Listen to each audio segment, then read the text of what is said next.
안녕하십니까? 몸과 마음의 건강을 되찾아주는 힐링하우스 히아신스가 여러분과 함께합니다. 11월 선정도서로 김세현 선생님의 5%는 이자가 고치고 95%는 내 몸이 고친다를 읽어드립니다. 오늘 나누게 되는 내용은 복합 활성 효소로 만성 질환의 답을 찾자입니다.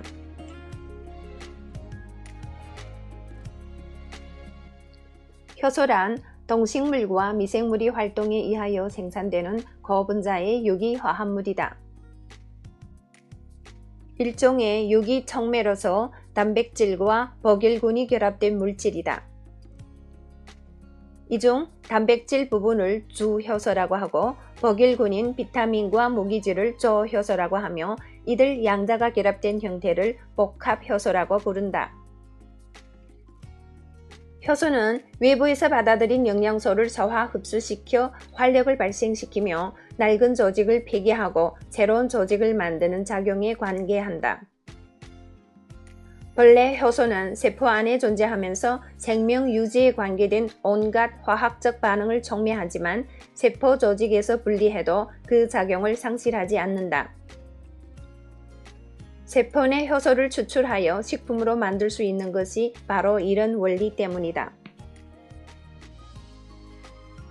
효소의 촉매작용에 대해 잠깐 설명하고 넘어가자면 A와 B로 구성된 화합물을 AB가 있다고 하자. 이 물질이 C와 만나 화학적 반응을 일으키게 되면 새로운 물질인 A와 BC로 새롭게 태어나게 된다. 순차적인 반응이 축적되면 어느 시점에서 역반응이 일어나는데 AB와 C로 분화된다. 이렇게 두 가지 물질 AB 플러스 C와 A 플러스 BC 양쪽이 일정한 비율에 달한 상태를 평형 상태라고 부른다. 평형 상태에 도달하는 속도는 AB와 C의 농도 및 압력과 온도가 높을수록 빨라진다. 이때 농도, 압력, 온도 외에 반응의 속도를 높이는 물질이 있다. 이를 촉매라고 한다. 촉매는 반응, 역반응의 속도를 높이지만 평형 상태에서 각 성분의 비율을 바꾸는 일은 없다.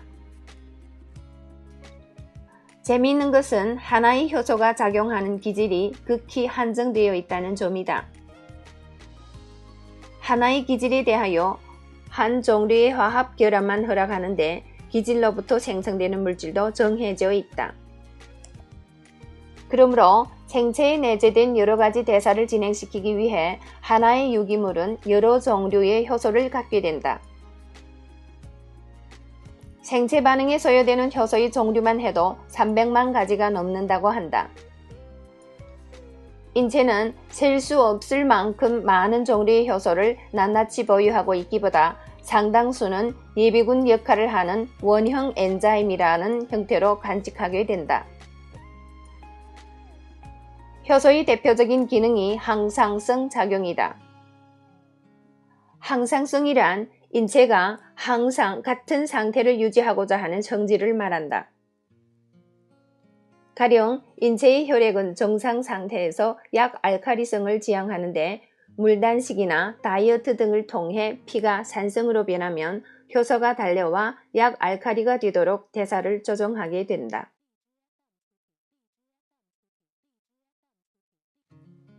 또한 체내에 이물질이 침입하면 이를 퇴치하기 위해 효소가 작용하게 된다. 병원군의 침입에 대하여 저항력을 강화시키는 것도 이런 범주에 속한다. 병원군의 침입은 항상성을 무너뜨리는 요인이기 때문이다. 이렇게 해서 생긴 병원군의 시체를 체외로 배설하는 일에도 효소가 관여한다. 즉, 효소는 혈액을 정화하는 막중한 역할을 맡고 있다. 혈액 속의 노폐물과 염증의 병독을 분해 배설하며 혈중 콜레스테롤을 용해시켜 혈류를 원활하게 만든다.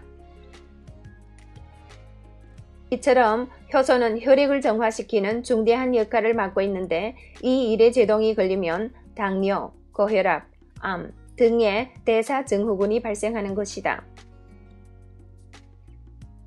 효소로 하여금 혈액 정화를 순조롭게 진행하게 하려면 엉뚱한 데서 힘을 쓰지 않도록 해야 한다. 가령 과식이나 불량 음식을 소화시키기 위해 원형 엔자임이 전부 동원된다면 피의 오염을 막을 수 없는데 우리는 소화효소, 대사효소의 상태를 반건강 상태라고 한다. 반건강 상태를 지향하기 위해서는 체내 효소를 보충하는 일이 중요하다. 외부에서 식품의 형태로서 단백질, 미네랄, 비타민을 공급한다면 체내 효소의 부족분을 충당할 수 있다. 복합 활성 효소는 이 두 가지 효소 외에 알파, 베타, 세타 등의 물질이 혼합된 형태로서 체내에서 필요한 효소를 공급할 뿐만 아니라 효소 활성화에 필요한 미량의 물질을 아주 많이 지니고 있다. 일반 효소가 한 개의 연장만 갖고 집을 고치는 기술자라면 복합 활성 효소는 아주 다양한 연장을 가진 기술자라고 할 수 있다. 일반 효소는 드라이버를 이용해 싱크대 등 주방기구만 수리하는 단순 기술자지만 복합 활성 효소는 드라이버, 망치, 먼키 스패너, 드릴, 리머, 펜치, 톱 등 다양한 연장을 다루어 집 전체를 수리할 줄 아는 만능 기술자이다. 복합 활성 효소 안에는 철근, 벽돌, 세멘트, 목재, 실리콘과 같은 건축 재료라고 할 수 있는 미량 물질을 포함하고 있어 신체 전반의 대사 과정과 세포의 생산, 부활에 개입할 수 있다. 현재 일반 효소가 채택하고 있는 방식은 열풍 건조 방식으로서 제조 단계에서부터 지나치게 높은 온도에 노출되기 때문에 저체온증을 겪고 있는 현대인의 체질에 맞지 않을 뿐더러 효소가 제 기능을 발휘하기 어렵다. 이를 극복하기 위해 우리 연구진은 국내 최초로 그리고 유일하게 낮은 온도에서 배양이 가능한 기술을 개발하게 되었고 이를 통해 효소의 활성도를 높일 수 있었다. 즉, 복합 활성 효소는 저온, 저압, 다차원 발효 기술을 통해 만들어진다. 이 중 다차원 발효란 해조류, 공류, 생양류 등 다양한 재료를 중복 발효시킨 것을 말한다. 해조류의 경우 과학으로 입증되지 않은 수많은 물질들을 흡수하여 자라기 때문에 지구상에서 가장 영양가가 높은 식품 중의 하나로 꼽힌다. 이처럼 유익 성분이 많은 해조류도 그냥 먹으면 흡수율이 30%에도 미치지 못하지만 발효해서 섭취하게 되면 80%까지 흡수율을 끌어올릴 수 있다. 대개의 효소가 설탕을 바탕으로 발효한다면 복합 활성 효소는 공류를 사용해 발효하는 것이 특징이다. 즉, 해조류와 공류를 섞고 공류와 생양류를 섞어 중복 발효해서 얻어진 물질을 한 번 더 혼합하여 발효하면 복합 활성 효소가 만들어진다. 공류가 좋은 것은 당을 가지고 있으면서 설탕에는 들어있지 않은 유익한 성분을 다량 포함하고 있기 때문이다. 신비의 물질은 이 과정에서 생성된다. 미량, 미네랄 등 효능이 밝혀진 것도 있지만 현대 과학으로 입증되지 않은 성분도 적지 않다.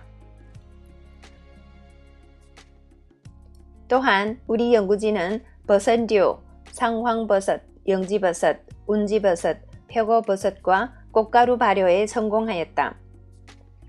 이 제품은 일본에까지 수출하고 있으며 아토피, 전립선, 암 등의 환자들로부터 대단한 호평을 듣고 있다. 본초 강목에 보면 버섯은 만병을 다스리는 신초로서 장복하면 몸이 가벼워지고 늙지 않는다고 되어 있다. 꽃가루의 경우 노화 방지와 정력제로 으뜸일 뿐 아니라 중풍을 예방하고 알코올성 간염이나 오래된 장염을 치료하는 데 특효라고 기록되어 있다. 이것을 발효시키게 되면 상승작용이 일어나 흡수율이 좋아지는 것은 물론 유익 성분이 증대된다. 이 외에도 더 효과가 좋은 제품을 개발하기 위해 현재 나와 뜻을 같이 하는 한의사들이 연구에 동참하고 있다.